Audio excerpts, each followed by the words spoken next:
Hello my friends, today I'm going to show you a really simple trick to make your guitar solos incredibly melodic, really quickly, really easily, and this is a trick you can use every time you play for the rest of your life. This could make a big difference. It's a really simple trick. Keep watching, I'm going to show you exactly how it's done. This is actually a trick that I got from Tim Pierce. If you don't know who Tim Pierce is, he's an absolute legend. He's probably on more records than most of us actually own. He's on everything from Bon Jovi to God knows what. So, pay attention to what he says. He's got his own YouTube channel as well. It's a great channel. Follow the link, you'll find it. He's got lots of stuff, lots of really advanced stuff, lots of clever stuff, and lots of sensible stuff. But this one trick, one phrase that Tim Pierce said when he was talking about what makes a good guitar solo really changed the way I think about things. Now I'm going to show you this two ways. Okay, I'm going to show you the basics, and then I'm going to show you how to take this idea to the next level to really squeeze the most out of it. Now what Tim Pierce said that was great was when he's talking about solos, he's talking about different elements in his solo that help build the solo, create crescendos, create a climax in it, and create a variety of interest. Now what he said was he uses, as well as position shifting and chord ideas, he uses melodies that are nursery rhyme simple. Now that phrase really stuck with me.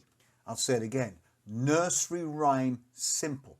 So how do we get nursery rhyme simple in a guitar solo and sound great? Do we play it all the way through like that? Well, no, because you need light and shade. You need something that's nursery rhyme simple, but as a guitar player, you know, we want a bit of flash in there as well. So if you've got that balance between something that's nursery rhyme simple and then the flash that hits you like a brick, suddenly that contrast makes the simple things sound more melodic and the flash things sound more flash. Do this trick, it's like supercharging everything. So what's this trick then? It's something that Steve Vai does, it's something that Gary Moore does, it's something Steve Lukather does, and I'm going to show you examples of each of those players doing just this. Here's how Steve Lukather uses it. This is from Rosanna. It's from the solo section of that. Watch what he does. He does this trick twice. He does it in one octave, then he does it an octave up again. Listen.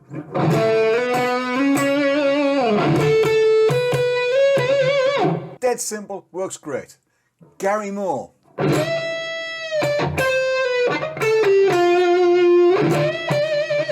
Mr. Vai.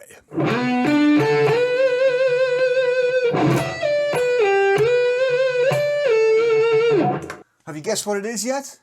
Well, it's dead simple. What you do is you play that nursery rhyme simple melody by playing on one string. Play a melody on one string. What are the big advantages? Well, it makes it mega simple. You can't play anything particularly flash unless you're going to do little repeaty Malmsteen style things, but it really takes the emphasis away from doing that and it makes you come up with something simple and memorable. The other things it makes you do, it makes you think about your scales linearly, or in a linear fashion to use slightly better grammar. It makes you think about notes that are in the chords or not in the chords because you're playing up and down and you can hear very clearly where there's tension and where there's not. And from a guitaristic point of view, it really helps with your articulation because you're sliding, you're moving up and down positions, you're sliding into notes, you're bending into notes, and you're doing all those slightly more creative things than you would be if you were just whopping up and down a scale. The other big thing to think about when you're playing on one string is the tonality. The timbre of one string stays the same. That really stands out for me on that Steve Vai example where almost all of the notes are on one string. He could play it in position, but he doesn't. He plays it up and down on one string. And the sound of that second string is thicker than the sound of playing it on the first string and the second string, or it's more consistent than playing it across three strings. So there's consistency of timbre as well. Have a go at playing one string ideas. Play a one string idea, then throw some flash in, and then play your one string idea again. See how it works for you. It also helps you build and articulate towards the end of a solo. You've been building up, you started with really simple, bit more complex, back to the simple idea, and then you throw in the flash at the end, and you've got a big climax and a great sounding solo. Now, I promised you 2 ways to use this, okay? And I promised you I would show you how to supercharge this even more. And it's an even simpler trick that forces your hand a bit more again. So instead of playing 1 note per string and using several fingers, force yourself to use 1 finger. Just 1 finger, and see what you come up with. See how much you articulate, how you use vibrato, how sliding between those notes really helps. Try it, okay? Let me know in the comments if you think that's changed the way you play, or if you're going to use that idea in your playing. I certainly use it now in mine all the time. And if you've enjoyed the video, don't forget, ding the bell and subscribe. I really appreciate that. And follow the links.